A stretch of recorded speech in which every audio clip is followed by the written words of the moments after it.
Bonsoir à tous et merci de nous rejoindre dans l'info continue ce vendredi 28 novembre 2025. On fouille un peu dans l'intimité des partis politiques qui connaissent en ce moment des réalités diversement partagées, mais il y a une constance, c'est le mécontentement de certains et la frustration d'autres militants et sympathisants. La problématique des positionnements a engendré quelques grincements de dents par endroits. Dans certains cas, on exprime son amertume à visage découvert. Dans d'autres cas, on fait semblant de prendre ça sportivement, même si derrière le rideau, une forte colère gronde. Il est évident que tout cela ne sera pas sans conséquence sur la campagne, l'élection et donc sur les résultats des partis qui n'auraient pas réussi à coller les morceaux le plus tôt possible. Il se dit dans certains milieux que beaucoup seront appelés, mais très peu seront admis au royaume des cieux. Cette assertion qui semble s'ériger en maître dans les partis politiques en compétition n'est pas du goût de tout le monde. On se demande alors comment gérer les frustrés compris entre absence sur les listes, positionnement pas trop favorable et sanctions inavouées. On mène le débat avec Aziz Adam Souley, il est journaliste. Aziz Adam Souley, bonsoir. Bonsoir à vous, Wahab. Bonsoir à tous les amis téléspectateurs. Vous êtes en face de Hamzat Abdoulaye. Il est consultant politique et géopolitique, également spécialiste des questions internationales. Abdoulaye Hamzat, bonsoir. Bonsoir. Merci pour votre disponibilité. Alors, Aziz Adam Souley, quelle lecture faites-vous de cette opération de positionnement qu'on a notée au niveau des formations politiques, communales comme législatives?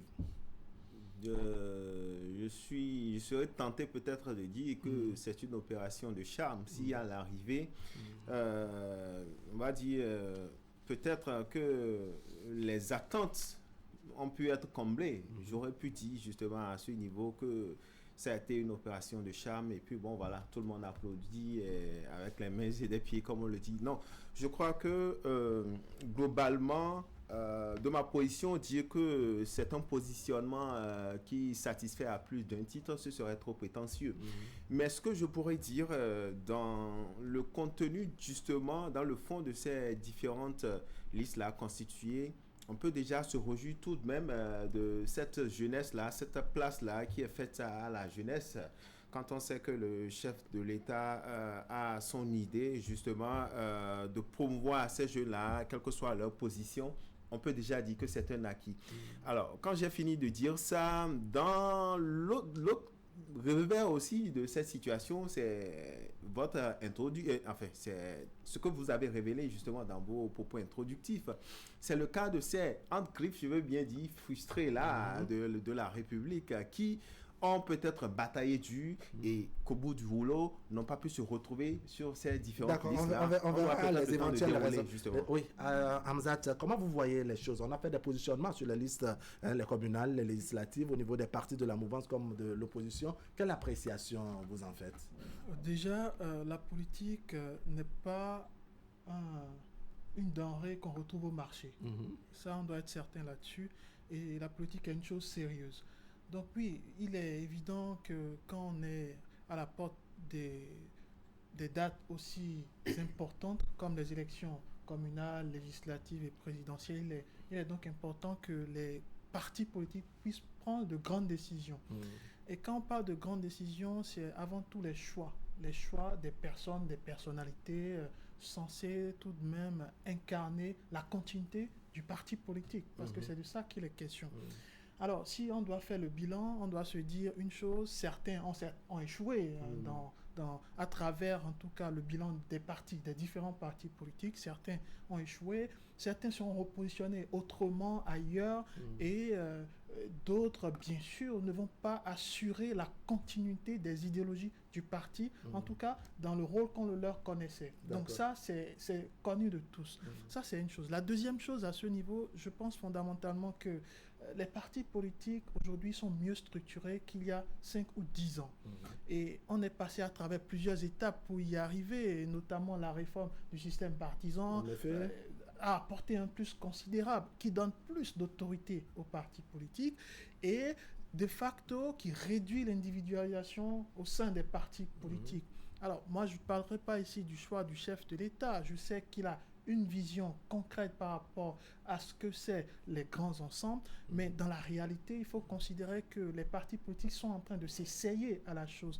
Donc, on ne va pas dire qu'on sera contre ou pour. Non, il faut déjà assimiler les décisions du parti et ensuite se conformer aux règles du parti. C'est un bon début et je pense que l'avenir nous dira le pourquoi et le comment de ces choix opérés par on va évoquer avec le peu de temps qui nous reste, n'est-ce pas, le comment et le pourquoi, je dirais, de ces choix opérés. Mais avant de venir parler des frustrés, je voudrais qu'on voit un peu cette opération d'abord, la question de positionnement. On peut reconnaître que ce n'est pas un exercice facile pour les responsables des partis politiques. Ça n'a jamais été un exercice assez facile. On sait que ce n'est pas du tout du gâteau. Quand on sait que nuit et jour, ces différents partis politiques là, dans ces différentes chapelles politiques, ont dû batailler dur. Écoutez, je crois que je le disais ici la dernière fois, puisque ce tronçon m'amène sur mon lieu de travail, j'ai pu voir à des heures quand même assez avancées, quand je descends de ma rédaction, j'ai pu voir par exemple au siège du Parti Les Démocrates des véhicules garés jusqu'à une certaine heure. Cela voudrait dire que oui, ça semble être aussi facile, mais dans le choix des positionnements, ce n'est pas souvent évident de convaincre peut-être Tantampion pour pouvoir placer X ou Y, parce que tout le monde veut aller au charbon, tout le monde veut aller, disons, démontrer ce qu'il sait faire dans sa circonscription électorale. Donc, c'est normal que des personnes soient frustrées. Maintenant, l'autre chose, c'est qu'il faut savoir respecter, comme je le dis souvent, l'ordre d'arrivée. Parce que il est vrai peut-être que vous avez une certaine assise dans votre circonscription électorale et tout ça, on peut vous le concéder. Mais l'autre chose, est-ce que vous faites le choix de l'unanimité? Est-ce que vous avez le background nécessaire? Est-ce que vous avez le lexique? Est-ce que vous avez le charisme nécessaire pour aller à la conquête de l'électorat? Ça fait partie des critères. Ça fait partie pour moi de ces critères-là qu'il faut pouvoir, disons, mettre sur la table, évaluer et peser le pour et le contre. Et c'est surtout sur ces choix-là, justement, que le problème se pose. Parce que peut-être il y en a qui, j'ai pas envie de dire qu'ils ne font pas le poids, mais qui ne sont pas aussi assez représentatifs, mais qui veulent, disons, se faire positionner, d'où parfois ces frustrations-là, qui pour moi ont leur raison d'être, mais je pense que je partage l'avis de Hamzat qui justement on revient sur l'aspect selon lequel oui, quand vous adhérez à un parti, il faut pouvoir disons épouser aussi l'idéologie et le modèle véritablement le mode de fonctionnement, même si vous n'êtes pas positionné, il ne vous suffit pas de claquer la porte, comme on a pu le voir. J'ai pas envie de citer ces partis là où on a pu constater cette on verra la force du militantisme. C'est ça. À proprement parler, je vais voir avec vous Hamzat, comment vous voyez, je dirais, ces positionnements? Ça devient un peu nos à la gorge des partis politiques, notamment à leurs responsables, parce que oui, comme le soulignait Aziz Adam Soulé, ce n'est pas un exercice facile après tout. Oui, c'est jamais un exercice facile. Déjà, il y a un proverbe africain qui dit l'arbre ne tombe pas au premier coup. Donc cela voudrait dire que les transformations politiques profondes, surtout, prennent du temps. Et cette considération, je pense que les hommes politiques et surtout ceux qui suivent la politique au Bénin ne prennent pas en considération l'aspect temps. Il faut un certain temps pour s'adapter et parfois pour que la machine puisse véritablement prendre. On est confronté à ce problème et ça s'est remarqué. La deuxième chose à ce niveau, c'est que évidemment, ça fera beaucoup de frustrés, beaucoup de fâchés, mais le dernier mot reviendra toujours au parti politique, désormais. Et c'est là où il faut saluer peut-être cette réforme du système partisan. Je donne un simple exemple. Il y a 10 ans, ça aurait été le cas, il y aurait eu un tohu-bohu, autour de ceux qui sont frustrés et un bouleversement de l'ordre des choses et on déménage d'ici rapidement pour aller se faire positionner par j'imagine un peu, je me souviens du moment justement. Aujourd'hui, on peut être certain là-dessus qu'on ne reviendra plus à ces étapes, je vais dire, très sombres de notre histoire politique. Et vous allez surtout remarquer que ce n'est plus votre position de force, surtout en termes de budget, de finances, qui font en sorte que vous êtes positionné. Non, ce n'est plus le cas. Et aujourd'hui, les partis ont pris la mesure des choses. Et bien sûr, moi, je sépare les choses quand je parle des partis, parce que les partis, pour moi, sont divisés en deux grands blocs. Il y a les partis qui suivent la dynamique, en tout cas, de la majorité présidentielle, et les partis que j'appelle les partis de l'opposition. D'accord. Et en termes d'organisation, observez très bien, les partis de la majorité présidentielle suivent un objectif bien précis, c'est-à-dire la conquête du pouvoir ou, si vous voulez, la reconquête du pouvoir. Ça, c'est très important en politique. L'objectif en politique, bien sûr, en tant que parti politique, c'est soit de conquérir ou soit de se maintenir au pouvoir. Exactement. En effet. Donc, ils font très bien le jeu en s'organisant mieux que les autres, en ayant une discipline observée de groupe et au niveau des choix, au niveau des candidats et au niveau aussi surtout des élections dites sans grands enjeux, notamment les élections de proximité. En revanche, quand on prend les autres partis, c'est un peu un goulbi-boulga, c'est-à-dire tout et n'importe quoi. Je m'explique en 2 secondes. C'est-à-dire, vous avez les partis de l'opposition qui n'ont pas encore compris les enjeux, ce qu'on ne peut pas leur reprocher forcément. Comme je l'ai dit, l'apprend ne tombe pas jamais au premier coup. Il faut s'acclimater. Il faut s'acclimater, ça va prendre le temps, ça va prendre, mais ils seront obligés de se conformer à ce qu'on appelle la discipline au sein du groupe, surtout pour les enjeux communs. Et les enjeux communs ici, c'est surtout l'accession au pouvoir à travers les différentes élections. Alors, si on perçoit les choses telles que le développe Hamzat Abdoulaye, on se dit, mais quand même, comment on justifie les mécontents? Il faut un minimum de militantisme, un minimum de patriotisme. Il faut s'engager et dire, après tout, ce n'est pas ma personne qui compte, c'est l'intérêt du parti. Alors, finalement, pourquoi on est frustré quand on est absent sur la liste, quand on est peut-être positionné à un niveau où on estime que ce n'est pas un positionnement favorable ou quand on est plus ou moins sanctionné? Voilà, justement, vous faites bien de dire quand on est plus ou moins sanctionné. Et Dieu seul sait, peut-être si le temps nous permet, qu'on sait sur, en tout cas, ces différentes listes-là, qui y en a, en tout cas, qui ont été sanctionnés. Moi, je pense que vous avez évoqué un mot, moi, qui me fait plaisir. C'est quoi? Le militantisme. C'est ça. Est-ce qu'aujourd'hui, Wahab Ali Kwara, est-ce que au sein de nos différentes formations politiques, que ce soit de l'aide de la mouvance, je ne sais pas moi, de l'opposition, ou peut-être ceux qui se disent centristes, est-ce que cette idéologie-là de militantisme est toujours d'actualité? Je m'interroge. Est-ce que véritablement, je crois bien, jusqu'à un passé récent, je ne sais pas si ça continue, peut-être qu'il communique peu au sein du parti, par exemple, Bloc républicain. Je pense qu'il y a, par exemple, l'OJBR, l'organe des jeunes voilà, républicains ou un truc du genre, qui, de façon périodique, disons, dans des séances de formation pour des notions de militantisme. Mais est-ce que c'est aussi vérifié au sein du parti Union progressiste Le Renouveau? Est-ce que c'est le cas au sein des autres formations politiques, pour ne pas, disons, les citer, je les englobe? C'est là la grosse interrogation. Donc, pour me résumer, le problème part, selon moi, de là. Cette idée, disons, de militantisme qui fait que aujourd'hui, parce que pour moi, si c'est placé au fronton des priorités, on n'assisterait pas, disons, justement à ces cas-là de frustration auxquels nous assistons aujourd'hui. Parce que si vous savez déjà que vous militez au sein d'un parti politique, bon, quitte à ce que vous soyez positionné ou non, vous savez que le combat pour lequel, par exemple, vous y avez adhéré dès le départ, ce combat-là ne doit pas, disons, s'étioler si, par exemple, vous êtes 2 challengers, Aziz Adam Soulé ou un Hamzat Abdoulaye qui sont peut-être sur la liste, au lieu que peut-être un Aziz Adam Soulé soit, disons, ceux-là qui va raser Hamzat Abdoulaye, que ça soit plutôt le contraire, que ça soit ce renfort-là, que ceux-là peut-être soit son directeur de campagne sur le terrain, mais malheureusement, c'est pas ce qui est constaté. Donc, pour moi, il faut véritablement renouer avec le militantisme. Ces formations-là qui sont données au sein de ces différentes chapelles politiques-là, mais malheureusement, je l'ai dit, aujourd'hui, ce sont des intérêts qui sont positionnés. C'est un peu comme l'envers, en fait. Les intérêts sont positionnés. Je suis peut-être, heureusement, qu'il a révélé, même si aujourd'hui, on peut, reconnaître que comme toute réforme d'ailleurs, le système partisan a ses forces et ses faiblesses, mais c'est l'une des choses qu'on peut saluer également. Qu'on peut saluer au niveau de cette réforme du système partisan. Alors, au-delà de tout, on se dit, oui, il y a mécontentement, il y a frustration, il y a tout ce qui va avec, mais cela n'est pas sans conséquence sur, je dirais, la campagne, le scrutin lui-même, et donc sur le résultat final. Comment on corrige, je dirais, cette façon de voir les choses? Avant même de corriger, je pense qu'il ne faut pas avoir des idées arrêtées, surtout en politique. Oui. La politique, c'est toujours une continuité et l'échec, à savoir à ne pas participer à une élection ou ne pas être sur une liste, cela ne veut pas dire votre fin de vie politique. Oui. Au contraire, cela peut vous permettre de mieux rebondir. Mais il y en a qui ne perçoivent pas les choses comme ça. Hein.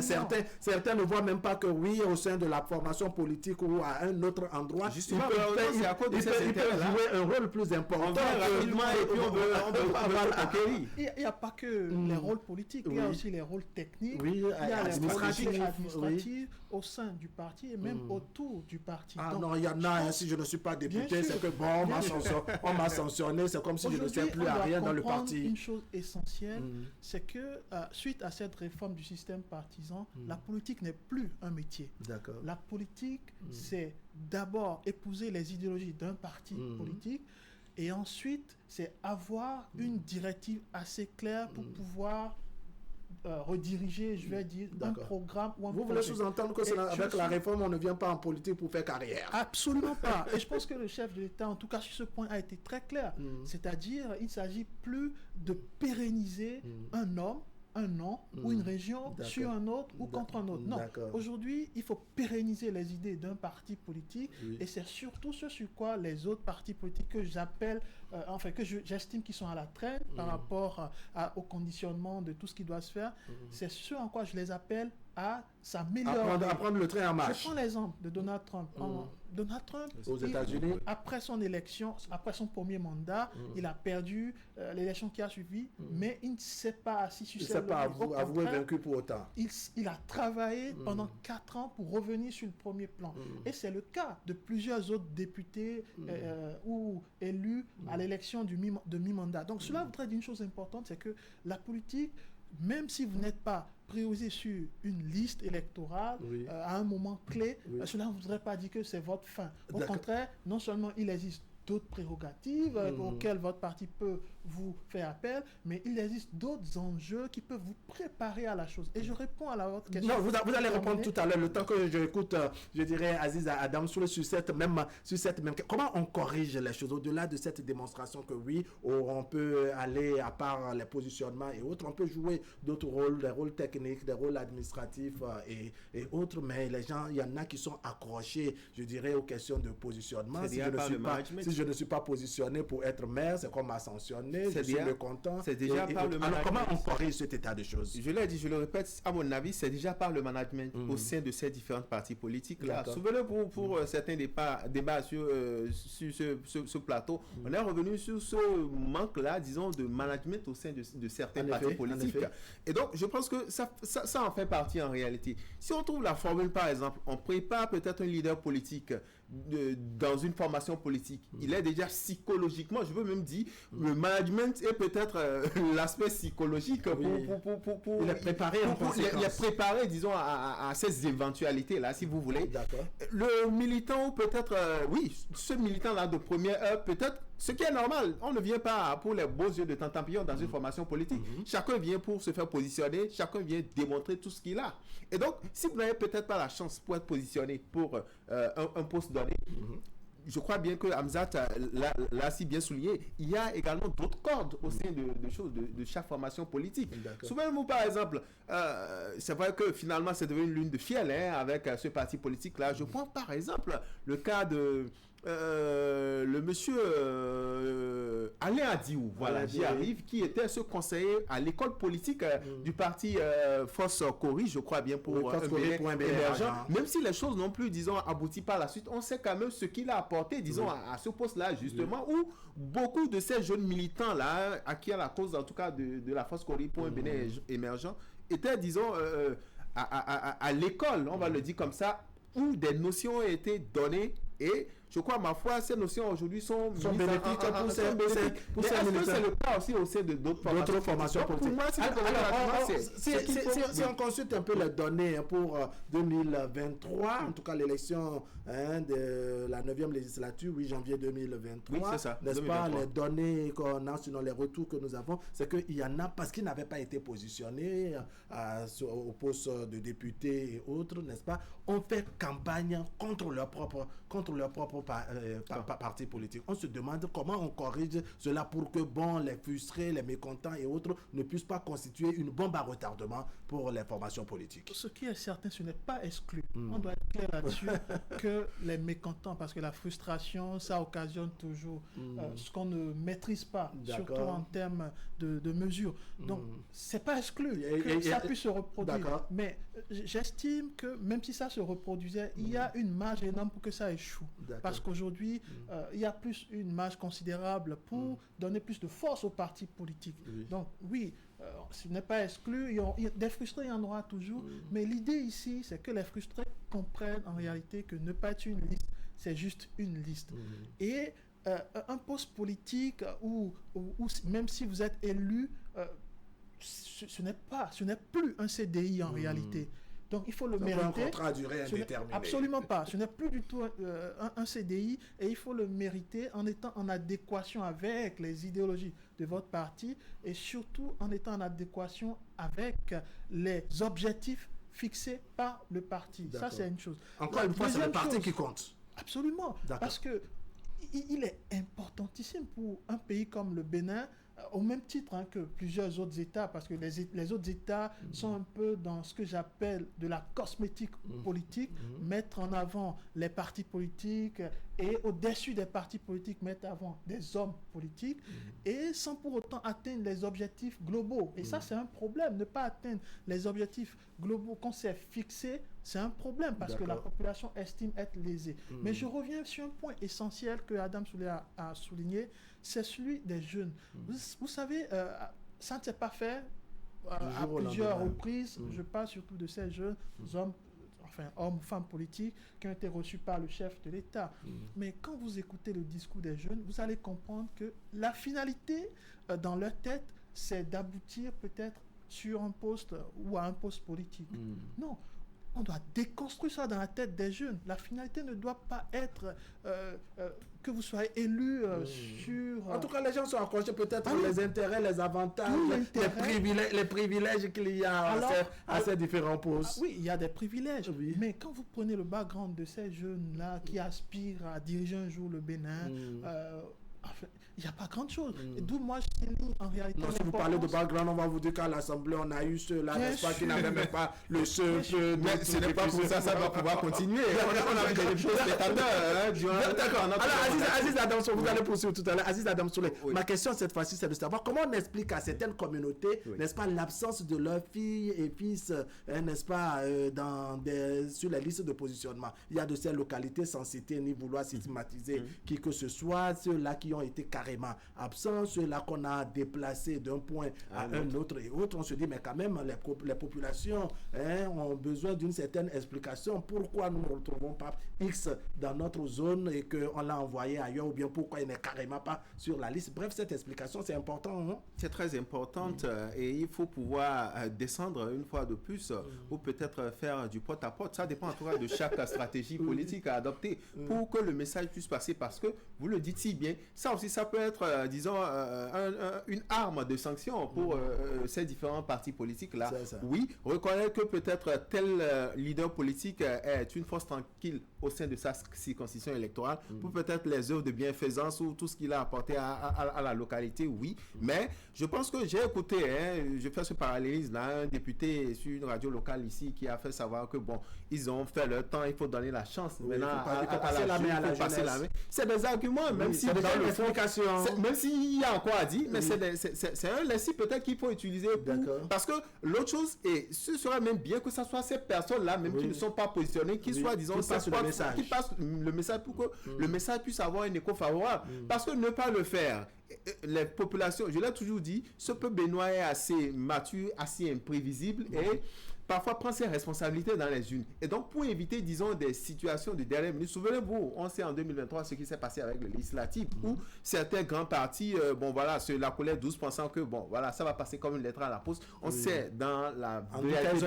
ils ont été éprouvés à des moments, ce qui s'est passé. Donc, je pense que vous faites bien de l'évoquer, c'est des réalités sur lesquelles il faut revenir, pouvoir, disons, faire cette pédagogie-là, leur expliquer que oui, en réalité, pour ces leaders-là qui ne sont pas positionnés, il y a cette possibilité-là pour eux de militer ailleurs. On a pu voir certains, par exemple, qui ne sont pas positionnés, mais qui ont été nommés ambassadeurs ou à d'autres postes. Pourquoi pas? Et c'est là que Hamzat Abdoulaye a raison, n'est-ce pas? Il y a des postes techniques, stratégiques et autres, pas seulement des postes, je dirais, électifs. Alors, l'explication là, elle est nécessaire, c'est indispensable pour les populations de savoir pourquoi leur enfant n'est pas sur telle liste et autres, au-delà de la force qu'il faut donner aux partis politiques.